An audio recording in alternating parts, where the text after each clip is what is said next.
60 ఏళ్ల గాయాలు మరవలేని వేదనలు అన్ని మాయమవుతాయి నిన్ను చూడగాని.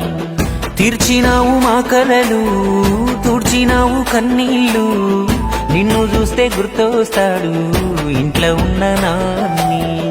అక్షరాలు చాలేనా నీ కథ రాయాలంటే, 1,00,000 ఏళ్ళు పట్టేనా నేల నిన్ను మరవాలంటే. పెదవిన నవ్వులుగా సేసావి నీ పేరే ఇంతే. జయ హో మా జాతి ప్రథముడా, జయ హో కల్వకుంట్ల చంద్రుడా. జయ హో మా రాజగ్రజుడా, జయ హో కల్వకుంట్ల చంద్రుడా. కన్న మాటలు ఇన్నాడో కలదిరిగి చూసాడో, పిల్ల జల్లను గుంపు చేసి ముందుకు నడిపాడో. కళ్ళ ముందు ఉన్నోళ్ళ ఇలువ తెలవది